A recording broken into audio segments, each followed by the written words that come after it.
দ্রুত হাওয়া বদলে যাচ্ছে।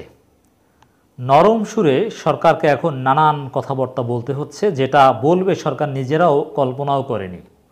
এখন কিন্তু সেগুলো বলতে হচ্ছে। হাওয়া বদলে যাওয়ার কিছু এক্সাম্পল দেখো। আমি কিন্তু বরাবরই বলি দর্শক যে সরকার যথেষ্ট দুর্বল হয়ে গিয়েছে, আসলেই দুর্বল হয়ে গিয়েছে, আন্তর্জাতিকভাবে যথেষ্ট চাপে পড়েছে। তারা ইন্টারনেট বন্ধ করে রাতের আধারে যে গণহত্যা চালিয়েছে এগুলো ধরা পড়তে শুরু করেছে, এবং পুলিশ গুলি করে মারে বলে যে আন্দোলনকারীদের ইট পাটকেলে নিহত হয়েছে। এমনকি এফআইআরে গুলির কথা লেখেও না। মানে কতটা মিথ্যাচার করছে সরকার, কতটা গোপন করার চেষ্টা করছে, কিন্তু লাভ হচ্ছে না। চারদিক থেকে এমন চাপ আসছে, সরকারের সুর নরম হয়ে আসছে। তবে এই সুর নরম হওয়া আবার আপনারা মনে করেন না যে সরকার পতন এটা অনেক বড় বিষয়, এটা চূড়ান্ত বিষয়। কিন্তু সরকার যে আসলে চুপসে যাচ্ছে কিছুটা হলো এবং দুর্বল হয়ে যাচ্ছে, তার কিছু প্রমাণ আপনারা দেখবেন আজকে দর্শক এখানে গতকালকের ঘটনা থেকেই শুরু করি। ডিবির যে জাতীয় মশকরা তুলে এনে ভাত খাওয়ানো, ছবি তোলা, সবচাইতে পাওয়ারফুল, এমনকি আইজিপির চাইতে পাওয়ারফুল পুলিশ কর্মকর্তা সম্পর্কে হাইকোর্টের এমন মন্তব্য, এটা হাওয়া বদলের একটা ইঙ্গিত হিসাবে দেখতে চাই। এবং কোন আইনে 6 সমন্বয়ক ডিবিতে, এই প্রশ্ন করেছে আজকে হাইকোর্ট। এর মানে আইন কানুন কোনো কিছুর তোয়াক্কা না করে যাকে ইচ্ছা তাকে তুলে নিয়ে যে ভাত খাওয়াচ্ছে, তুলে নিচ্ছে, বলছে নিরাপত্তার জন্য। স্বরাষ্ট্রমন্ত্রীও সাফাই গাচ্ছেন। এই ফাজলামের বিরুদ্ধে হাইকোর্টও মন্তব্য করেছে। এই মন্তব্য আরও একবার হাওয়া বদলের ইঙ্গিত বলে আমি মনে করতে চাই। দর্শক, আরেকটা হাওয়া বদলের ইঙ্গিত, মাননীয় প্রধানমন্ত্রী বলেছেন যে বিচার বিভাগীয় তদন্ত কমিশন তারা জাতিসংঘের সহায়তা নেবে। এখন এটা বাধ্য হয়ে বলেছেন, জাতিসংঘের সহায়তা নিলে জাতিসংঘ তো বলেছে যে তারা প্রমাণ পেয়েছে মানবাধিকার লঙ্ঘনের, তাহলে একেবারে দিনে দুপুরে ধরা পড়ে যাবে। তবে হ্যাঁ, বাধ্য হলে ক্ষমতায় টিকে থাকার জন্যে আওয়ামী লীগ কিছু পুলিশ কর্মকর্তাকে শাস্তি দিয়ে একটা বিচার বা জবাবদিহিতার ব্যবস্থা করতে পারে, তারপরে তারা ক্ষমতায় টিকে থাকতে চাইবে। অতএব এই গণহত্যা যারা করেছে তারা যে কোনো না কোনোভাবে এবার আটকা পড়তে যাচ্ছে, সরকারের এই নরম সুর এবং হাওয়া বদলের ইঙ্গিতে এটা স্পষ্ট। অতএব জনগণের বুকে গুলি চালান, সরকারের অবৈধ নির্দেশনা মানতে গিয়ে এখন আপনার পদ নিয়ে টানাটানি শুরু হতে যাবে, আপনার চাকরি চলে যেতে পারে। বুঝতে পেরেছেন? অতএব অবৈধ কাজ কেউ করবেন না। ওবায়দুল কাদের আরেকটা বক্তব্য, এটাও সরকারের নরম সুর এবং দুর্বলতার প্রমাণ।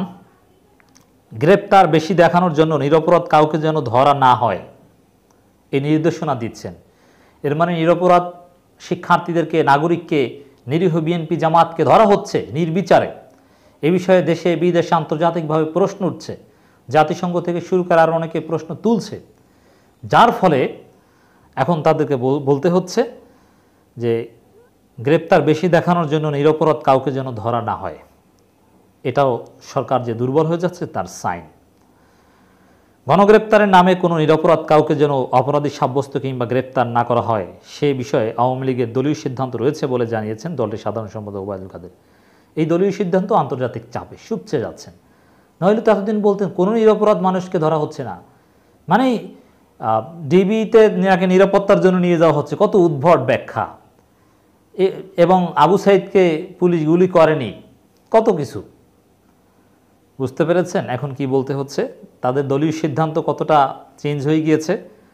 এবং গণগ্রেপ্তার চলছে, গ্রেপ্তার বাণিজ্য চলছে। 6-7 হাজার টাকার বিনিময়ে অনেককে ধরে ছেড়েও দেওয়া হচ্ছে বলে অভিযোগ আসছে, বিভিন্ন গণমাধ্যমে নানান খবর আসছে। দলটির সাধারণ সম্পাদক ওবায়দুল কাদের বলেন, কোনো নিরীহ ব্যক্তিকে কোনো অবস্থায় হয়রানি করা যাবে না। গ্রেপ্তারের সংখ্যা বেশি দেখানোর জন্য কেউ যাতে নিরপরাধ কাউকে ধরে না ফেলেন, এটা যাতে না হয় সে বিষয়ে আমরা স্বরাষ্ট্রমন্ত্রীর দৃষ্টি আকর্ষণ করছি।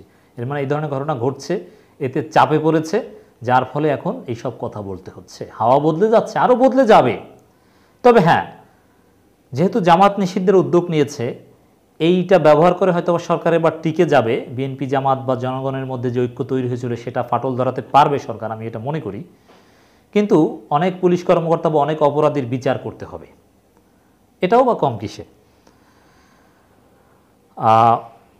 ওবায়দুল কাদের আরও বলেন, সরকার অসহায় শিক্ষার্থীদের আটক ও নির্যাতন করছে। বিএনপি মহাসচিব মির্জা ফখরুল ইসলাম আলমগীর, এখন বিএনপির বক্তব্যের বিরোধিতা না করলে তো আর পেটের ভাত হজম হয় না, সেটা তো করবেই। এমন বক্তব্যকে নির্লজ্জ মিথ্যাচার বলে দাবি করেন ওবায়দুল কাদের।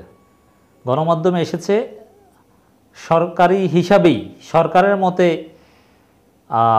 পঙ্গু বলে না, ডিসেবল, যে তার কোনো অঙ্গ নেই বা এরকম যে সরকারের কাছ থেকে প্রতিবন্ধী ভাতা পায়, সেই প্রতিবন্ধী তাকেও ছাড় দেয়নি।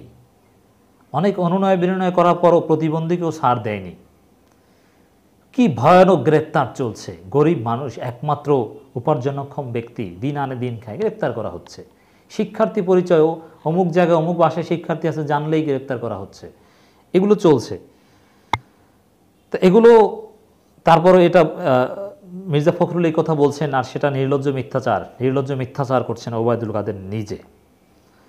যাই হোক, আমরা অনুরোধ করি যে সুনির্দিষ্টভাবে যারা অগ্নিকাণ্ড, হত্যা এগুলোর সাথে জড়িত, ফুটেজ দেখে তাদের গ্রেপ্তার করুন। নিরীহ বিএনপি জামাত, নিরীহ সাধারণ মানুষ, নিরীহ শিক্ষার্থীদেরকে হয়রানি করবেন না।